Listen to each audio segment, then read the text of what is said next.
உறவுகளுக்கு ஒரு இரவு வணக்கம். நாகம்மா குடும்பம், பவானியம்மன் குடும்பம், சக்தியம்மா குடும்பம், பாளையத்தம்மாள் குடும்பம், அத்தனை உறவுகளுக்கும் அம்மாவான இரவு வணக்கம்.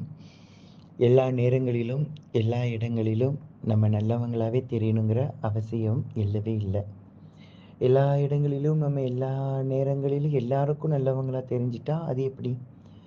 கண்டிப்பா வந்துட்டு நம்மளோட தரம் தெரியாதவங்க கிட்ட நம் தரத்தை பத்தி சொல்லக்கூடாது. அதை பத்தி கண்டுக்கிடக்கூடாது. இதற்கு ஒரு அழகான ஒரு கதை கூட உங்களுக்கு நான் சொல்லிக் கொடுத்துருக்குறேன். ஒரு ஊர்ல ஒரு அப்பா இருந்தாரு. அப்பாவுக்கு ஒரு பையன் இருந்தான். அந்த பையன் சொன்னான், "ஆ அப்பா வந்துட்டு எனக்கு உலகத்த பத்தி கத்துக் குடுங்க. எனக்கு உலகத்தை பத்தி கத்துக் குடுங்கன்னு" சொல்லிட்டு இருந்தான். அப்ப அப்பா வந்து சொன்னாரு, "இன்னைக்கு கிடையாதுடா. உனக்கு வந்துட்டு வர்ற சனிக்கிழமை நீ லீவுல தானே இருப்ப. அன்னைக்கு உனக்கு நான் கத்துக் குடுக்குறேன்" அப்படின்னு சொன்னாங்க.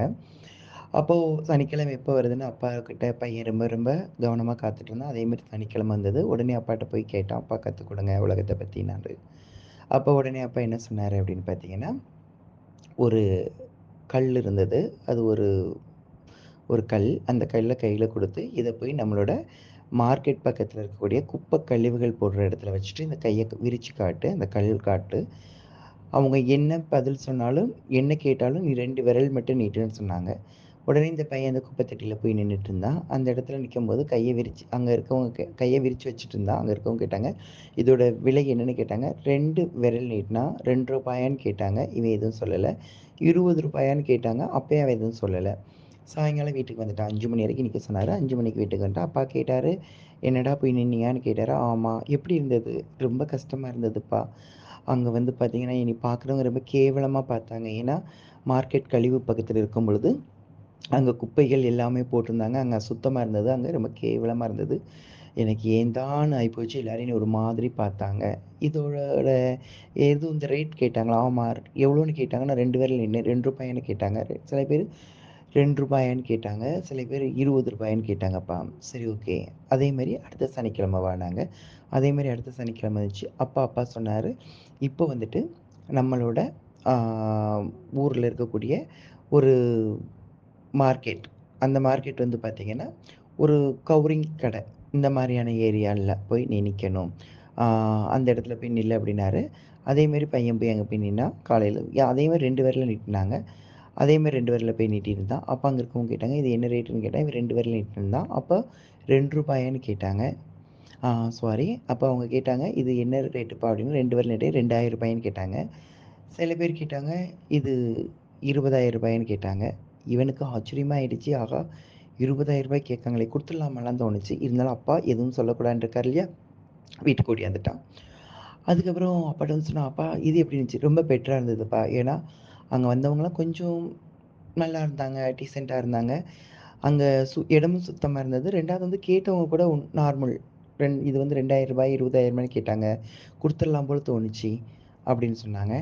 அதேமாரி அடுத்த சனிக்கிழமை வான்னு சொன்னாரு. அதேமாரி வந்தான். இப்போ வந்துட்டு நம்மளோட வைரம் வியாபாரம் இருக்கு இல்லையா?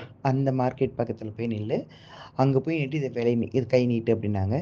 அங்கேயும் நீ 2 விரல நீட்டி தான் சொல்லணும் அப்டின்னாங்க. அதேமாரி அங்க போய் நின்னா, அங்க அவங்க சொன்னாங்க, "இது என்ன ரேட்டுன்னு?" கேட்டாங்க. அவன் 2 விரல நீட்டினான். ரூ. 20,00,000ன்னு கேட்டாங்க. அவனுக்கு ரொம்ப ஒரு மாரி ஆயிடுச்சு. ரூ. 20,00,000ன்னு.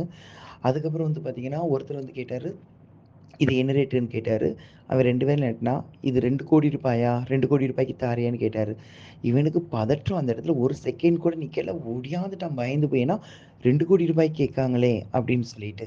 அப்பாட்ட வந்து அப்பா இந்த விலைய வந்து ரூ. 2,00,00,000 கேட்காங்க அப்பான்னு சொன்னாங்க.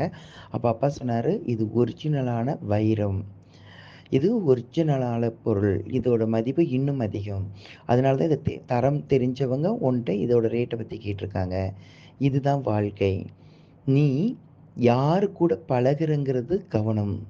நீ பழகுறதுல தான் இருக்குது. நீ வந்துட்டு குப்பையா இருக்கவங்க கிட்ட பழகுனீன்னா, நீயும் குப்பையா தான் காணப்படுவ.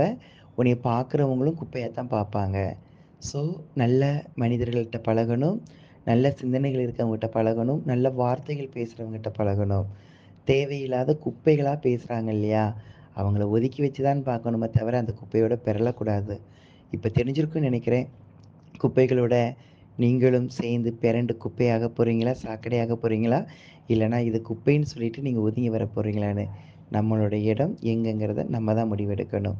ஜெய் பவானி. எல்லாருக்கும் இரவு வணக்கம்.